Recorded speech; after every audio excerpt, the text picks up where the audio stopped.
Philip, അതായത് നമ്മുടെ ആനിൻ്റെ പപ്പ, തൻ്റെ വാച്ചിലേക്കും ഗേറ്റിന് നേരെയും മാറി മാറി നോക്കി മുറ്റത്ത് അങ്ങോട്ടും ഇങ്ങോട്ടും നടക്കുവാണ്. കുറച്ചു നേരം അയാൾ തൻ്റെ പ്രവൃത്തി തുടർന്നു. കാത്തിരുന്ന് മുഷിഞ്ഞതും അയാൾ അകത്തോട്ട് നടക്കാൻ ഒരുങ്ങിയപ്പോഴാണ് വണ്ടിയുടെ ഹോണടി ശബ്ദം കേൾക്കുന്നത്. വണ്ടി വീട്ടുമുറ്റത്ത് നിർത്തിയതും അതിൽ നിന്നിറങ്ങുന്ന ആളെ കണ്ട് ഫിലിപ്പിൻ്റെ മുഖമൊന്ന് വിടർന്നു. വണ്ടിയിൽ നിന്നിറങ്ങി ആൻ പപ്പയെ ഇറുകെ പുണർന്ന് കവിളിൽ ചുണ്ട് ചേർത്തു. തിരിച്ച് അയാളും അവളുടെ മൂർത്താവിൽ ചുംബിച്ചു. വാടോ ദേവ. ആനിൻ്റെ പപ്പ ദേവനെ ചേർത്ത് പിടിച്ചു അകത്തേക്ക് സ്വീകരിച്ചു. അങ്കിള് ഞങ്ങളുടെ വരവ് പ്രതീക്ഷിച്ചിരുന്നു. അതെന്താടോ ദേവ അങ്ങനെ ചോദിച്ചത്? അല്ല, മകളെ ഏറെ നാളുകൾക്ക് ശേഷം പെട്ടെന്ന് കണ്ട ഞെട്ടലൊന്നും ഈ മുഖത്ത് കാണാനില്ല, അതുകൊണ്ട് ചോദിച്ചതാ.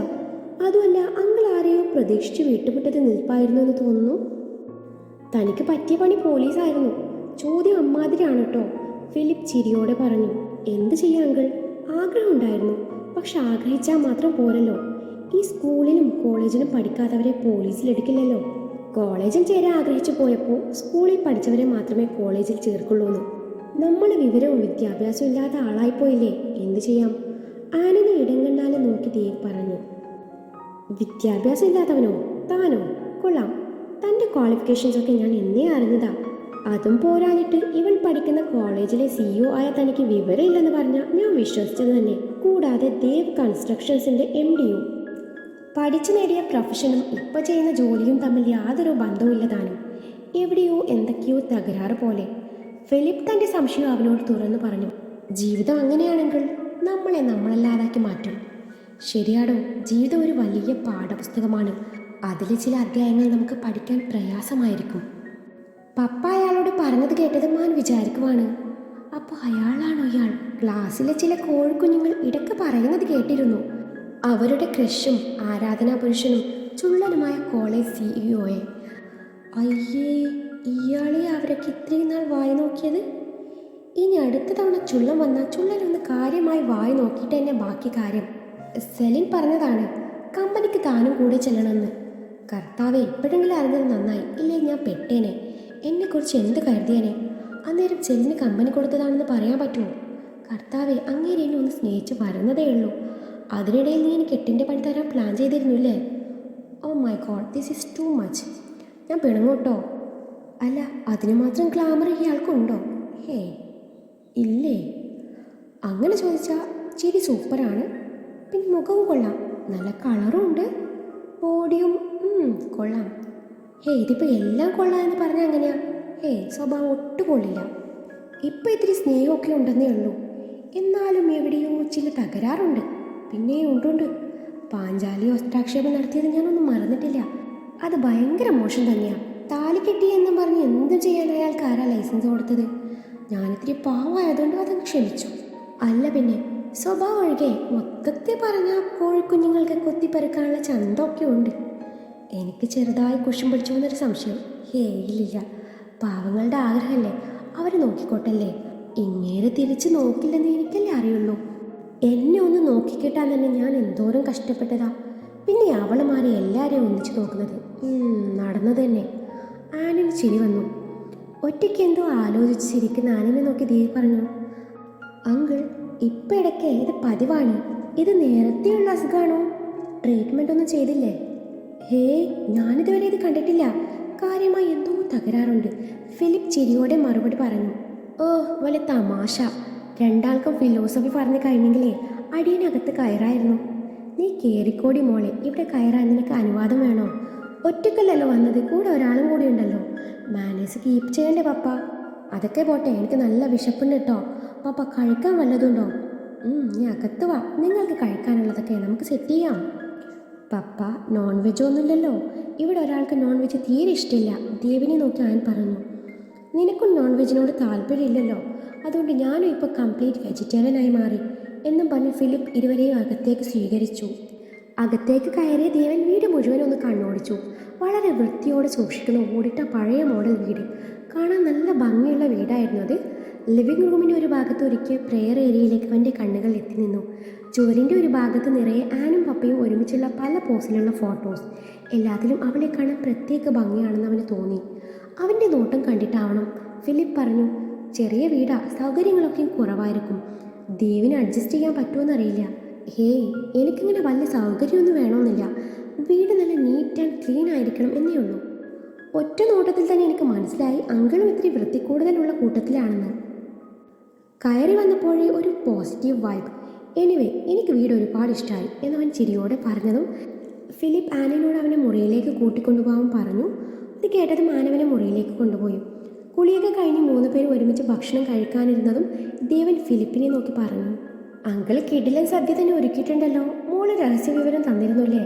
ഇന്നലെ എൻ്റെ ഫോൺ പൊക്കിക്കൊണ്ടു പോയത് ഇതിനാണോ? പിന്നല്ലാതെ മരുമോൻ ആദ്യമായി ഇങ്ങോട്ട് വരവല്ലേ, അമ്മായിയപ്പനും കാണില്ലേ ആഗ്രഹങ്ങളൊക്കെയും. മരുമോൻ വെജിറ്റേറിയൻ ആയല്ലോ എന്നൊരു സങ്കടം മാത്രമേ ഇപ്പോൾ പപ്പയ്ക്കുള്ളൂ. പപ്പയുടെ വലിയ ആഗ്രഹമായിരുന്നു എന്നെ കെട്ടാൻ പോകുന്നവനെ നോൺ വെജ് ആയിരിക്കണമെന്ന്, എന്നിട്ട് എന്നെയും അതെല്ലാം കഴിപ്പിക്കണമെന്ന്. അക്കാര്യത്തിലേ ഞാൻ നിങ്ങളോട് കടപ്പെട്ടിരിക്കുന്നു. പിന്നെ പപ്പയ്ക്കുള്ള ഏക ആശ്വാസം എന്താണെന്ന് വെച്ചാൽ മരുമോൻ അത്യാവശ്യം നല്ലോണം വീശുമല്ലോ എന്ന കാര്യത്തിലാണ്. കാരണം പപ്പയും മോശമില്ലാത്ത രീതിയിൽ കുടിക്കും. പക്ഷെ അതിന് എൻ്റെ അനുവാദം കിട്ടണം. എന്നോട് ചോദിക്കാതെ കുടിച്ചാൽ പിന്നെ എന്താ ഉണ്ടാവുക എന്ന് പപ്പയ്ക്ക് നന്നായിട്ടറിയാം. ഞാൻ ഒറ്റക്കാലിൽ എത്തിച്ച ദിവസങ്ങൾ വരെയുണ്ട്. അത്രയ്ക്കും എനിക്ക് കുടിക്കുന്നത് ആക്സെപ്റ്റ് ചെയ്യാൻ പറ്റാറില്ല.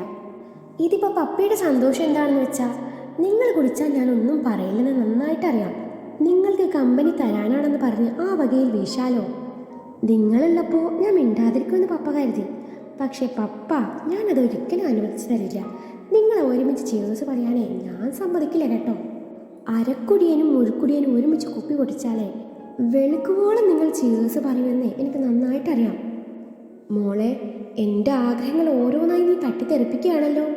ഈ ഒരു ദിവസത്തിന് വേണ്ടി ഞാൻ എത്ര നാളായി കാത്തിരുന്നതാണെന്ന് മോൾക്കറിയോ? എനിക്കും കാണില്ല ആഗ്രഹങ്ങൾ. നല്ല ആഗ്രഹങ്ങൾ വല്ലതുണ്ടേ പപ്പ പറ, അതിന് ഞാൻ എതിര് നിൽക്കില്ല. ഇനിയിപ്പോൾ പപ്പ ഒന്ന് കെട്ടിയാലേ എനിക്ക് കുഴപ്പമില്ല. പിന്നെ നല്ല പ്രായത്തിൽ കെട്ടിയിട്ടില്ല. പിന്നെ ഇപ്പോൾ എനിക്ക് മരിക്കുവോളം ഓർക്കാൻ നിൻ്റെ മമ്മിയുടെ ഓർമ്മകൾ ധാരാളം. ഓ, ഇനിയിപ്പോൾ സെൻറ്റിയടി തുടങ്ങണ്ട, എൻ്റെ മനസ്സ് മാറില്ല. വാതോരാതെ സംസാരിക്കുന്ന ആനിനെ ദേവൻ ഇമച്ചന്മാർ നോക്കിയിരുന്നു. ഓ, എൻ്റെ മുന്നിൽ മാത്രമാണ് പൂച്ചക്കുട്ടി, അവളുടെ പപ്പയുടെ മുന്നിൽ പുലിക്കുട്ടിയാണ്. അപ്പോൾ വിചാരിച്ചത്ര പാവമൊന്നുമല്ല. പപ്പയുടെ കൺട്രോൾ മുഴുവൻ ഇവളുടെ കയ്യിലാണ്.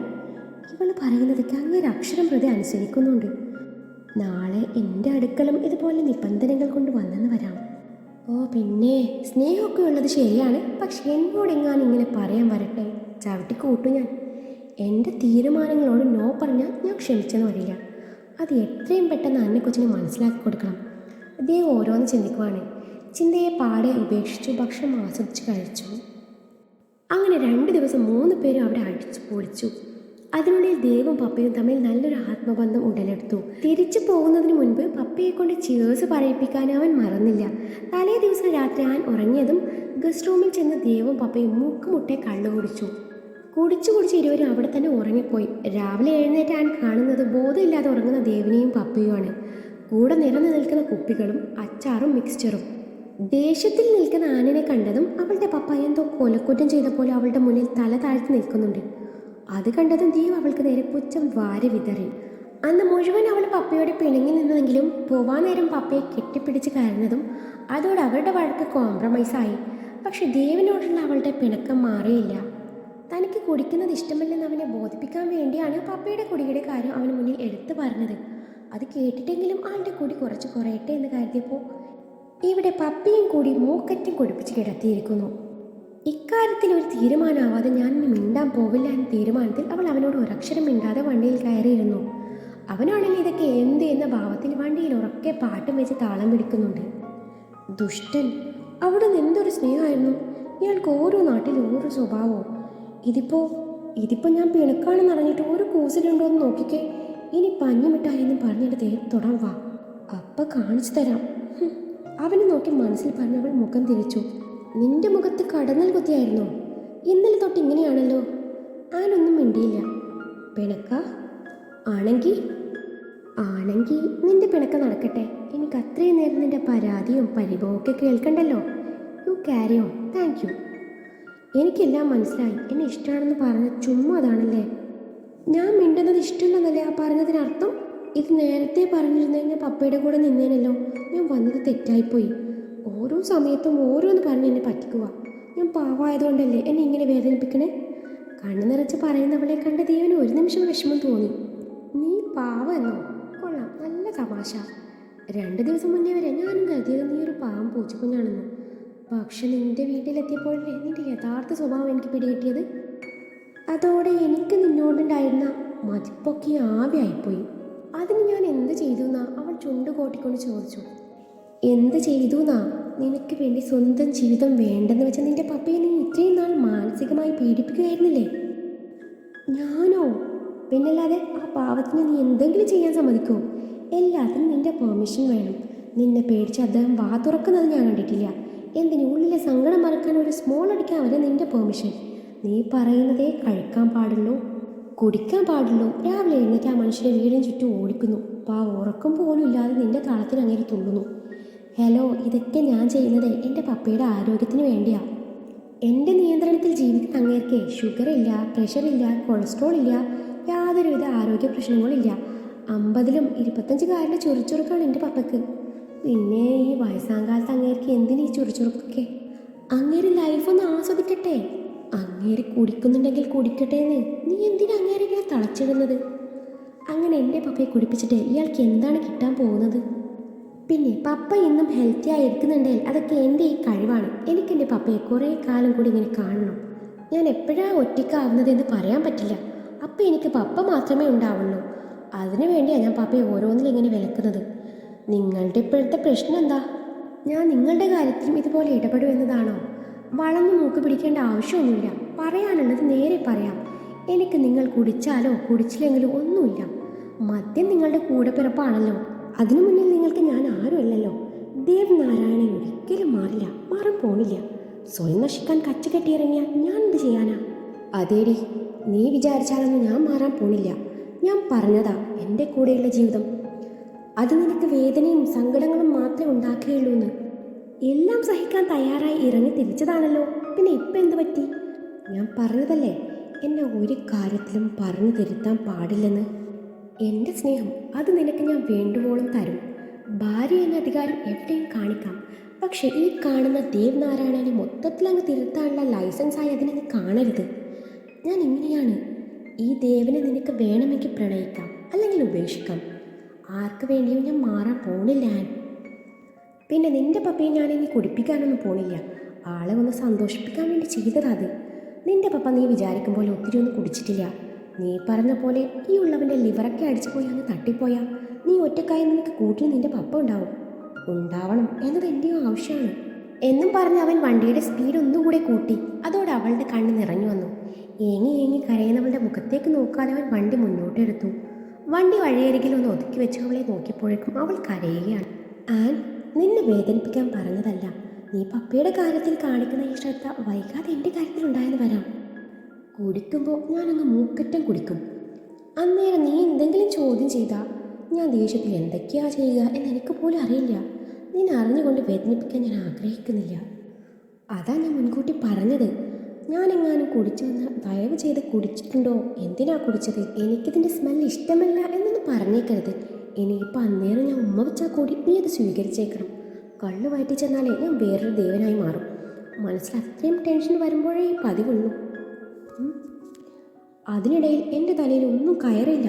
എല്ലാം മുൻകൂട്ടി പറഞ്ഞാൽ നിനക്ക് നോക്കിയും കണ്ടു ഇരിക്കാലോ എന്ന് കരുതി ഒന്ന് സൂചിപ്പിച്ചെന്നേ ഉള്ളൂ എന്നും പറഞ്ഞ് അവളെ ചേർത്ത് പിടിച്ചു. അപ്പോൾ അവളുടെ കരച്ചിൽ അടങ്ങിയില്ല. അന്നമ്മോ, ഞാൻ ഇങ്ങനെയൊക്കെ ആയിപ്പോയടി. നീ കണ്ടില്ലേ, നിമിഷങ്ങൾ കൊണ്ടല്ലേ ഓരോ സ്വഭാവം വരുന്നത്. എനിക്കറിയില്ല എനിക്കെന്താ പറ്റുന്നതെന്ന്. കരയാതെ പ്ലീസ്.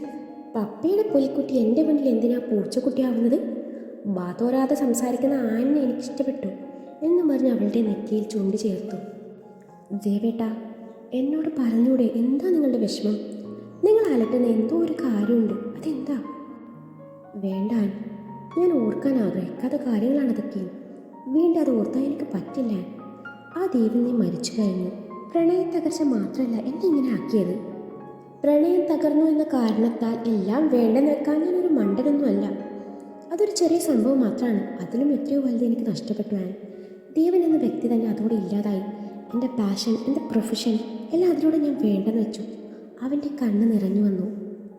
ദേവേട്ട, ഞാൻ ഒക്കെയാണ് എന്നും പറഞ്ഞവൻ 2 കൈയും കൊണ്ട് കണ്ണ് അമർത്തി തുടച്ചു. എനിക്ക് നീയും നിനക്ക് ഞാനുമില്ലേ, അത് മതി. ഇടയ്ക്കിതുപോലെ ദേഷ്യം വരുമ്പോൾ വല്ലതും പറയുമെങ്കിലും ഇന്ന് ഞാൻ ഒറ്റയ്ക്കാക്കില്ല. നമുക്ക് നമ്മൾ മാത്രം മതി, മരിക്കോളം, ദേവൻ പറഞ്ഞു. അപ്പം നമുക്ക് മക്കളൊന്നും വേണ്ടേ? അവൻ്റെ മുഖത്ത് നോക്കി കുസൃതിയോടെ ചോദിച്ചതും അവൻ്റെ മുഖം പെട്ടെന്ന് മാറി. അവളെ ദുഃഖം നിഴലിച്ചു. ദേഷ്യം നിറയാൻ തുടങ്ങി. വേണ്ട. ആ വാക്കുകൾക്ക് വല്ലാത്തൊരു കടുപ്പം പോലെ അവൾക്ക് തോന്നി. വേണ്ടെന്നോ? അതെന്താ? അതങ്ങനെയാ. അതൊന്നും ചിന്തിക്കാനുള്ള സമയമല്ലല്ലോ. നിനക്കതിനുള്ള പ്രായമായിട്ടില്ല. അതുകൊണ്ട് ആ ടോപ്പിക് നമുക്ക് വിടാം. ദേവേട്ട അത് ആൻ, ഞാൻ പറഞ്ഞല്ലോ ആ വിഷയം നമുക്കിപ്പോൾ സംസാരിക്കേണ്ട. ഇപ്പം എൻ്റെ പഞ്ഞമിഠായി ഒന്ന് ചിരിച്ച് എന്നും പറഞ്ഞ് അവളുടെ മൂക്കിൻ തുമ്പ് പിടിച്ച് കുലുക്കിയതും അവളൊന്ന് ചിരിക്കാൻ ശ്രമിച്ചു. എന്നാൽ അവളുടെ മനസ്സിൽ അവൻ പറഞ്ഞ വാക്കുകൾ കുടുങ്ങിക്കിടക്കുമായിരുന്നു. അവൻ്റെ മനസ്സിൽ എന്താണെന്ന് അവൾക്ക് ഒരു പിടുത്തമില്ലായിരുന്നു. അവന് വാശി കയറ്റിയാലേ ഒന്നും നടക്കില്ല. ഇപ്പം പറഞ്ഞ് തിരുത്താൻ പോയാലും നടക്കുന്ന കാര്യമല്ല. തന്ത്രപരമായി എല്ലാം നേരിടണം. ആദ്യ ആളെ അങ്ങ് സ്നേഹിച്ച് കൊല്ലണം. ഞാനില്ലാതെ ജീവിക്കാൻ പറ്റില്ല എന്ന അവസ്ഥയിലെത്തിയാൽ പിന്നെ ഞാൻ പറയുന്നത് കേട്ടോളൂ. അതുവരെ ചിലതൊക്കെ കണ്ടില്ലെന്ന് നടിച്ചേക്കാം എന്ന് മനസ്സിൽ വിചാരിച്ചു അവൾ മൂടൊക്കെ നോക്കിയായി എടുത്തു. തറവാട്ടിലെത്തിയപ്പോഴേക്കും വൈകുന്നേരമായിരുന്നു. അവരെ സ്വീകരിക്കാൻ തറവാട്ടിൽ എല്ലാവരും ഉണ്ടായിരുന്നു. മുത്തശ്ശിക്ക് രണ്ടുപേരെ ഒരുമിച്ച് കണ്ടപ്പോൾ ഒരുപാട് സന്തോഷം തോന്നി. യാത്ര കഴിഞ്ഞ് വരുന്നതല്ലേ, പോയി വിശ്രമിച്ചോളൂ എന്ന് പറഞ്ഞപ്പോൾ ദേവ് ആനിനെയും കൊണ്ട് പോയത് അവിടുത്തെ തൻ്റെ അമ്മയുടെ മുറിയിലേക്കാണ്. അവിടെ എത്തിയ ദേവ് ഉപയോഗിച്ചിരുന്നത് ആ മുറിയായിരുന്നു. ആ മുറിയോട് അവന് വല്ലാത്തൊരു അറ്റാച്ച്മെൻ്റാണ്. മുറിയിലെത്തിയ ദേവ് ഷർട്ട് മാറാൻ നേരാണ് ആൻ അവന് മുന്നിൽ വന്ന് നിന്ന് ഷർട്ടിൻ്റെ ബട്ടൺ എടുത്ത് കൊടുക്കുന്നത്. അവളുടെ പ്രവൃത്തിയിൽ അവൻ്റെ മുഖമൊന്ന് വിടർന്നു. പക്ഷെ പുറത്ത് കാണിച്ചില്ല. അവൻ്റെ ഷർട്ട് അഴിച്ചു മാറ്റി അവൻ്റെ നഗ്നമായ നെഞ്ചിൽ ചുണ്ടമർത്തി അവനെ ഇറകെ പുണർന്നു. അവളെയും കൊണ്ട് ബെഡിലേക്ക് ചാഞ്ഞതും ക്ഷീണം കാരണം ഇരുവരും പെട്ടെന്ന് തന്നെ മയക്കത്തിലേക്ക് വഴുതി വീണു. തറവാട്ടിലെത്തിയതും ആൻ അവരിൽ ഒരാളായി മാറുകയായിരുന്നു. മുത്തശ്ശി കൊടുത്ത പുതിയ ധാവണയായിരുന്നു അവൾ ധരിച്ചത്. Off white and navy blue colour കോമ്പിനേഷനിൽ വരുന്ന ധാവണി സെറ്റായിരുന്നു അത്. ഉത്സവം പ്രമാണിച്ച് എല്ലാവരും തറവാട്ടിൽ ഒരുമിച്ച് കൂടിയിരുന്നു. ശിവന്റെ കയ്യിലെ കെട്ട് കണ്ടതും ദേവൻ അവനെ കടിപ്പിച്ചൊന്ന് നോക്കി. പട്ടി കുറുകെ ചാടിയതാ എന്നും പറഞ്ഞ് ശിവൻ മെല്ലെ അവിടെ നിന്ന് ഒഴിവായി. തറവാട്ടിൽ വല്യമ്മാവനും ചെറിയമ്മാവനും ഒരുമിച്ചാണ് താമസിക്കുന്നത്. അവിടെ അടുത്ത് തന്നെയാണ് ദേവിൻ്റെ അമ്മയുടെ അനിയത്തിയായ സീതയെ കല്യാണം കഴിപ്പിച്ചു വിട്ടത്. അതുകൊണ്ട് ഇരു വീട്ടുകാരും ഒരു കുടുംബം പോലെയാണ് കഴിയുന്നത്. ദീപ്തിയും ദേവും ഉള്ളതുകൊണ്ട് മുഴുവൻ സമയം ആൻ അവരുടെ കൂടെയാണ്. അവരുടെ കൂടെ അമ്പലത്തിൽ പോവുകയും പറമ്പ് മൊത്തം കറങ്ങി നടക്കുകയും കുളിക്കടകളിൽ പോയി കുളിക്കുകയും ഒക്കെയായി ആൻ അവിടുത്തെ ലൈഫ് ശരിക്കും ആസ്വദിച്ചു തുടങ്ങി. ദേവിനൊന്നും മിണ്ടാൻ പോലും അവളെ കിട്ടാറില്ല. രാത്രി ആയാൽ പകൽ സമയത്തെ അലച്ചിലിൻ്റെ ക്ഷീണത്തിൽ ആൾ പെട്ടെന്ന് തന്നെ ഉറങ്ങുകയും ചെയ്യും. രാവിലെ തന്നെ എഴുന്നേറ്റ് അവരുടെ കൂടെ കറക്കവും തുടങ്ങും. ഉത്സവമൊക്കെ നല്ല രീതിയിൽ കഴിഞ്ഞു. ആൻ എല്ലാം ശരിക്കും എൻജോയ് ചെയ്തു. ദീപ്തിയുടെയും ദേവുവിൻ്റെയും കൂടി കുളിക്കടവിലേക്ക് കുളിക്കാൻ ഇറങ്ങിയതാണ് ആൻ. ഒരുപാട് നേരം വെള്ളത്തിൽ കളിച്ചിട്ടും ആൻ മതിയായില്ല. രണ്ടുപേരും കുളിയൊക്കെ കഴിഞ്ഞ് അവിടുത്തെ കുളിപ്പുരയിൽ നിന്ന് ഡ്രസ്സൊക്കെ മാറി പടവിലിരുന്ന് ആനിൻ്റെ കുളി കഴിയാൻ കാത്തു നിൽക്കുവാണ്. ആനാണെങ്കിൽ വെള്ളത്തിൽ നിന്ന് ഇറങ്ങി വരാൻ കൂട്ടാക്കുന്നില്ല. ഞാൻ വന്നോളാം, നിങ്ങൾ പോയിക്കോളൂ എന്ന് ആൻ അവരോട് പറഞ്ഞതും അവരവിടെ നിന്ന് പോയി. ദീപ്തിയുടെയും ദേവുവിൻ്റെയും കൂടെ ആനിനെ കാണാനും ദേവ് അവരോട് കാര്യം തിരക്കി. അപ്പോഴാണ് അവർ അവനോട് സംഭവം പറയുന്നത്. അങ്ങനെയാണ് ദേവ് രണ്ടും കൽപ്പിച്ച് അങ്ങോട്ട് ചെല്ലുന്നത്. അവൻ അവിടെ എത്തിയതും അവൾ വെള്ളത്തിലേക്ക് താഴ്ന്നതും ഒരുമിച്ചായിരുന്നു. ആള് മുങ്ങാങ്കുഴി ഇട്ട് കളിക്കുക. ഇത്രയും നാൾ വെള്ളം കാണാത്തതുപോലെ അവളുടെ കുളി എന്നൊക്കെ ദേവു അവനോട് പറഞ്ഞിരുന്നു. ദേവ് ഒച്ചയുണ്ടാക്കാതെ പടവുകൾ ഇറങ്ങി വെള്ളത്തിലിറങ്ങി മുങ്ങിത്താഴ്ന്നു. അവളുടെ കാലിൽ പിടിച്ചു വലിച്ചു. ആരോ കാലിൽ പിടിച്ചതുപോലെ തോന്നിയതും ആൻ പേടിച്ചു വെള്ളത്തിൽ നിന്ന് പൊങ്ങി വന്നു. ചുറ്റും നോക്കി, ആരുമില്ല. വീണ്ടും ദേവ് അവളുടെ കാലിൽ പിടിച്ചു വലിച്ചു. അവൾക്ക് പേടി ഇരട്ടിച്ചു. ഒന്നുകൂടി അവളുടെ കാലിൽ പിടിച്ചു വലിച്ചതും അതോടെ അവൾ ശരിക്കും പേടിച്ചു. പടവിലേക്ക് കയറാൻ ഒരുങ്ങുകയാണ് ദേവ് പെട്ടെന്ന് വെള്ളത്തിനടിയിൽ നിന്നും പൊങ്ങി വരുന്നത്. ആദ്യം ഒന്ന് ഞെട്ടിയെങ്കിലും ദേവിനെ കണ്ടതും അവൾ ചുണ്ട് കോർപ്പിച്ച് അവനെ നോക്കി. മനുഷ്യനെ പേടിപ്പിച്ച് കൊല്ലുമല്ലോ. നിങ്ങൾ എന്തിനാ പെൺകുട്ടികൾ കുളിക്കുന്നിടത്ത് വന്നത്? ആണുങ്ങൾക്ക് ഇതിൻ്റെ അപ്പുറത്തൊരു കുളിക്കടവുണ്ടെന്നാണല്ലോ ദേവ് പറഞ്ഞത്. നീ എന്താ ജലപ്പിശാശാണോ? ഇതുവരെ വെള്ളം കണ്ടിട്ടില്ലേ? എത്ര നേരമായി ഇവിടെ വന്നിട്ടെന്ന് വല്ല ബോധവുമുണ്ടോ? വല്ല അസുഖവും വന്നാലോ? അവൻ്റെ സംസാരത്തിൽ അവളോടുള്ള സ്നേഹവും കരുതലും കലർന്നിരുന്നു. ഞാൻ വരാനിരുന്നതാ. എനിക്ക് ഇനിയും ഇവിടെ നിൽക്കാൻ തോന്നുക. നിങ്ങൾ പൊക്കോ, ഞാൻ വന്നോളാം. അത് വേണ്ട, നിന്നെയും കൊണ്ടേ ഞാൻ ഇവിടെ നിന്ന് പോവുള്ളൂ. എന്തായാലും ഇവിടെ വരെ വന്നതല്ലേ, നമുക്ക് ഒരുമിച്ച് കുളിച്ചേക്കാം എന്നും പറഞ്ഞ് അവളെ മൊത്തത്തിലൊന്ന് നോക്കി. മാറോളം ഉടുത്ത മുണ്ട് നനഞ്ഞിട്ട് കിടപ്പുണ്ട്. ശരീരത്തിൻ്റെ ഓരോ ഭാഗവും എടുത്ത് കാണിക്കുന്നുണ്ട്. അവൻ്റെ കണ്ണുകൾ അവളുടെ ഉടലിൻ്റെ ഭംഗി ഒപ്പിയെടുത്തു. അവൻ്റെ നോട്ടം കണ്ട് അവൾ കൈകൾ വെച്ച് മറച്ചു പിടിപ്പിച്ചു. നാണമല്ലേ പെണ്ണുങ്ങൾ കുളിക്കുന്നത് നോക്കി നിൽക്കാൻ? ഞാൻ വല്ലവരുടെയും ഭാര്യയുടെ കുളിച്ചിൻ കാണാൻ വന്നതല്ലല്ലോ. എൻ്റെ സ്വന്തം ഭാര്യയല്ലേ, അപ്പോൾ ഞാനിങ്ങനെ നോക്കിയെന്നൊക്കെ ഇരിക്കും. ഇങ്ങ് വാ എൻ്റെ പഞ്ഞിമിഠായി എന്നും പറഞ്ഞ് അവളെ പിടിച്ച് വലിച്ചു നെഞ്ചിലേക്കിട്ടു. വെള്ളത്തുള്ളികൾ സ്ഥാനം പിടിച്ച് അവളുടെ മുഖത്ത് അവൻ്റെ കണ്ണുകൾ ഓടി നടന്നു. ഒരു കൈയാൽ അവളുടെ ഇടുപ്പിൽ പിടിമുറുക്കി, മറുകൈയാലെ അവളുടെ മുടി വകഞ്ഞു മാറ്റി വെള്ളത്തുള്ളികൾ അവൻ്റെ ചുണ്ടുകളാൽ ഒപ്പിയെടുത്തു. അവളുടെ കൈ അവൻ്റെ പുറമേനയിൽ അമർന്നു. ഹേയ് പഞ്ഞിമിഠായി, നമുക്കേ നമ്മുടെ വീട്ടിലേക്ക് പോയാലോ? ഉത്സവമൊക്കെയും കഴിഞ്ഞില്ലേ? പോവാനോ? അവനിൽ നിന്നും അല്പം അടർന്നു മാറി അവൻ്റെ മുഖത്തേക്ക് നോക്കി അവൾ ചോദിച്ചു. ഇപ്പോൾ എനിക്ക് നിന്നെ ശരിക്കും കാണാൻ പോലും കിട്ടുന്നില്ല. നീ എന്നോട് നേരെ അവൻ മിണ്ടതുപോലുമില്ല. എന്നെ കണ്ടിട്ട് ഇപ്പം എന്ത് ചെയ്യാനാ? കുറുമ്പോടെ ചോദിക്കുന്നവളെ ഒന്ന് കടുപ്പിച്ച് നോക്കുന്നതിനോടൊപ്പം തൊട്ടടുത്ത നിമിഷം അവൻ്റെ ചുണ്ടുകൾ അതിൻ്റെ ഇണയുമായി കുരുത്തിരുന്നു. അവൻ്റെ കൈ അനുസരണയില്ലാതെ അവളിൽ അലഞ്ഞു നടക്കാൻ തുടങ്ങി. ഏറെ നേരത്തെ ചുംബനത്തിനൊടുവിൽ അവളിൽ നിന്ന് അടർന്നു മാറിയതും അവൾ അവനെ ഇറുക്കി പുണർന്നു. നമുക്ക് നമ്മൾ മാത്രം പോരെ? എനിക്ക് നീയും നിനക്ക് ഞാനും. മതിയോ? മതി. ഇവിടെ വന്നപ്പോൾ തൊട്ട് നീ എന്നെ മറന്നുപോയോ എന്നൊരു സംശയം. ഞാൻ വീണ്ടും ഒറ്റക്കായതുപോലെ. അയ്യോ, അങ്ങനെയൊന്നുമില്ല ദേവേട്ട. ദേവേട്ടന് തോന്നുന്നതാ. അവരൊക്കെ ദേവേട്ടൻ്റെ ബന്ധുക്കളല്ലേ. അവർക്കൊക്കെ ദേവേട്ടന് വലിയ കാര്യമാണ്. ആയിരിക്കാം. പക്ഷെ ഇപ്പോൾ ആരെയും ഞാൻ അധികം സ്നേഹിക്കാറില്ല, വിശ്വസിക്കാറില്ല. നമ്മൾ ഒരുപാട് സ്നേഹിച്ചവർ നമ്മൾ ഏതെങ്കിലും കാരണത്തെ വിശ്വസിച്ചാൽ നമുക്കത് താങ്ങാൻ പറ്റില്ല. എനിക്ക് നീ മാത്രം മതി. എവിടെയും തൊടാതെയുള്ള ഈ സംസാരം ആദ്യം ഒന്ന് നിർത്തൂ. ഇപ്പം ഞാൻ കൂടെ വരണം, അത്രയല്ലേ ഉള്ളൂ. എനിക്ക് വേണ്ടി ബുദ്ധിമുട്ടി വരണമെന്നില്ല. എത്ര ദിവസമായി നീ കോളേജിൽ പോയിട്ട്? അക്കാര്യം ശ്രീമതി മറന്നുപോയോ? എൻ്റെ ഭാര്യ എന്ന പരിഗണനയൊന്നും അവിടെ കിട്ടുമെന്ന് കരുതണ്ട. ശരി, ഞാൻ എന്നെ ശ്രദ്ധിച്ചോളാം.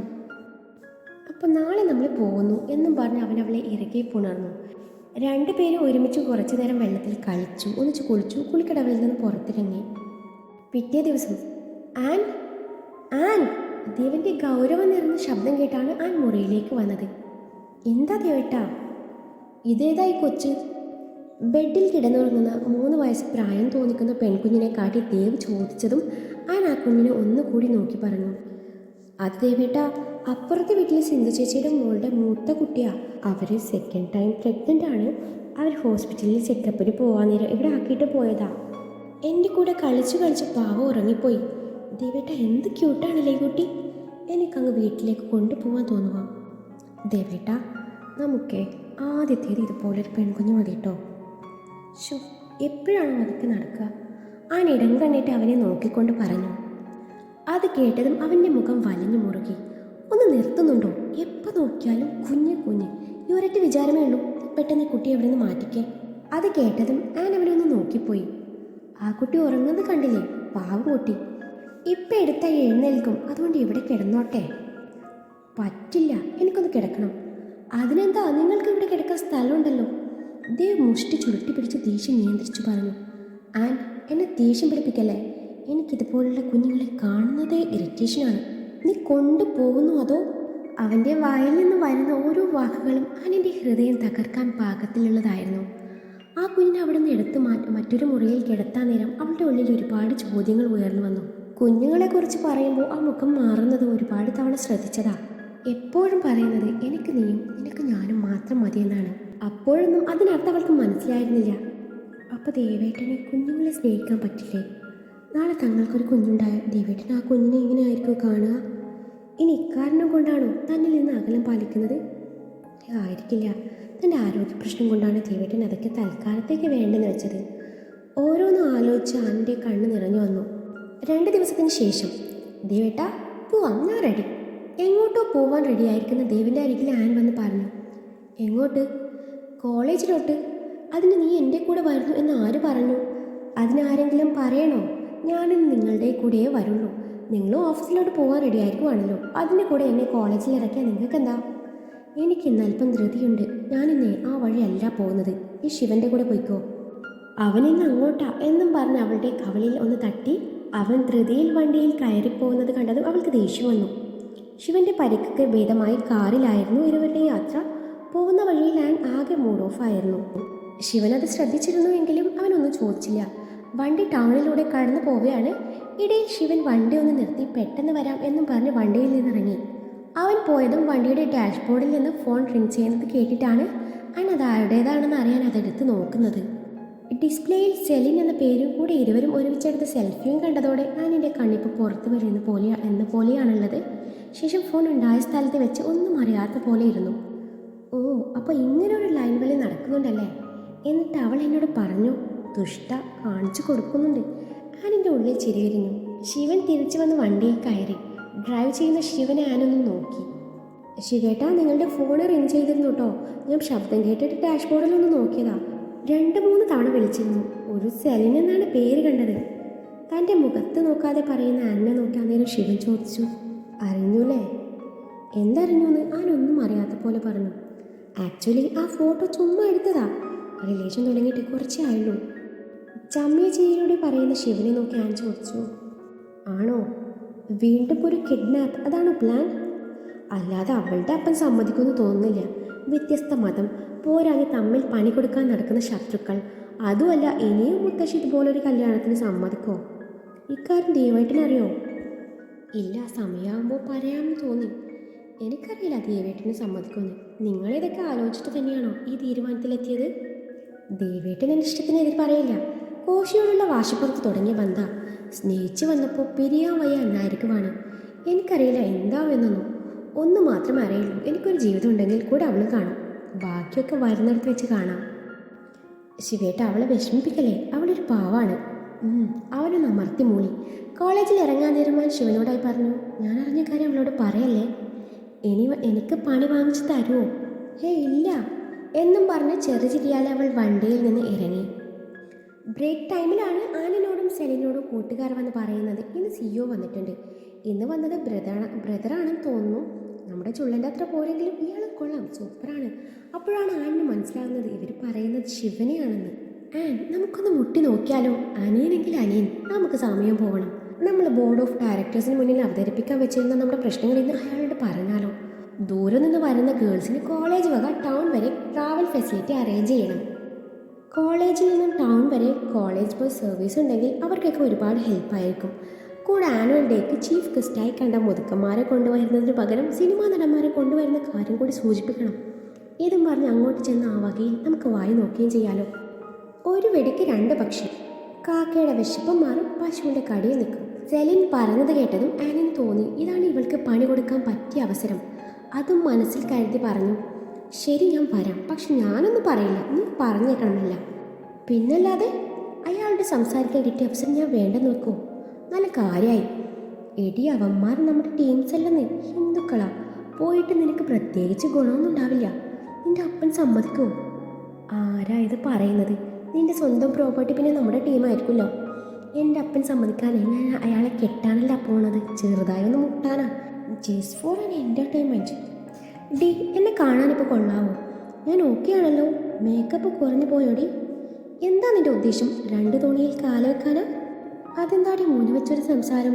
ആനിൻ്റെ അർത്ഥം വെച്ചുള്ള ചോദ്യം കേട്ട് സെലിൻ അവളെ സംശയത്തോടെ ഒന്ന് നോക്കി. ഞാൻ പറഞ്ഞതേ ഉള്ളൂ. അങ്ങനെയൊന്നുമല്ല, നിൻ്റെ മനസ്സിൽ എന്തോ ഒന്നും. പക്ഷെ ഇപ്പം എനിക്ക് സമയമില്ലാത്തത് കൊണ്ട് ഞാനത് വിട്ടിരിക്കുന്നു എന്ന് പറഞ്ഞു ഇത്തിരി ലിപ്സ്റ്റിക്ക് ഇട്ടേക്കാം എന്ന് കരുതി അവളുടെ ബാഗിൽ നിന്നും മേക്കപ്പ് ഐറ്റംസ് അടങ്ങുന്ന ബാഗ് എടുത്ത് ചെറുതായി ടച്ചപ്പ് ചെയ്യാൻ തുടങ്ങി. ഇതെന്താടി സഞ്ചരിക്കുന്ന ബ്യൂട്ടി പാർലറോ? ഇതിലില്ലാതെ ഒന്നുമില്ലല്ലോ. ഇത്തിരി സൗന്ദര്യബോധം ഉണ്ടെങ്കിൽ ഇതിൻ്റെ ഉപയോഗം മനസ്സിലാവുള്ളൂ. എൻ്റെ കെട്ടിയോന് നാച്ചുറൽ ബ്യൂട്ടിയാണ് ഇഷ്ടം. മേക്കപ്പ് ഇടുന്നത് കണ്ടാൽ ഓടിക്കും, ആൻ പറഞ്ഞു. നിനക്ക് പിന്നെ ദൈവം സൗന്ദര്യം വാരിക്കോരി തന്നതുകൊണ്ട് പ്രശ്നമില്ല. നമ്മളൊക്കെ ഇതൊക്കെ ഉള്ളതുകൊണ്ട് അങ്ങ് ജീവിച്ചു പോന്നു. നീ വന്നേ എന്ന് പറഞ്ഞ് ഞാനെൻ്റെ കൈയും പിടിച്ചവൾ നടന്നു. പറഞ്ഞത് ഓർമ്മയുണ്ടല്ലോ, ഞാനൊന്നും മിണ്ടില്ല. ഓക്കെ, ആൻ പറഞ്ഞു. ഓക്കെ, നീ കൂടെ വന്നാൽ മതി എന്നും പറഞ്ഞ് ഞാനെൻ്റെ കൈയും പിടിച്ചു പ്രിൻസിപ്പലിൻ്റെ അനുവാദത്തോടെ സിഇഒയുടെ റൂം ലക്ഷ്യം വെച്ച് നടന്നു. അകത്തുള്ളത് ശിവനായിരിക്കാം എന്ന ഉദ്ദേശത്തിൽ ആൻ പേടിയൊന്നുമില്ലാതെ ഡോറിൽ നോക്ക് ചെയ്തു. അനുവാദം കിട്ടിയതും ഇരുവരും അകത്ത് കയറി.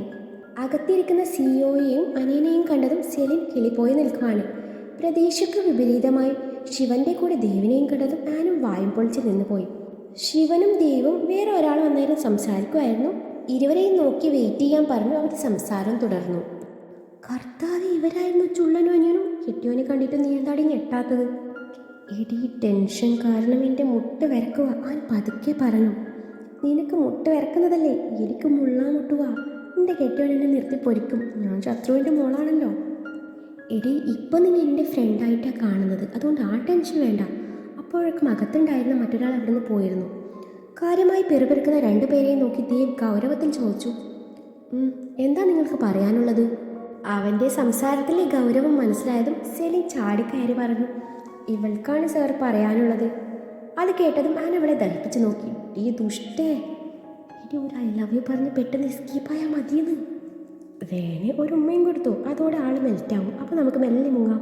ഞാൻ കണ്ണടച്ചോളാം. പോടി. അതും പറഞ്ഞ് ഞാൻ ദേവിൻ്റെ മുഖത്തേക്ക് നോക്കി.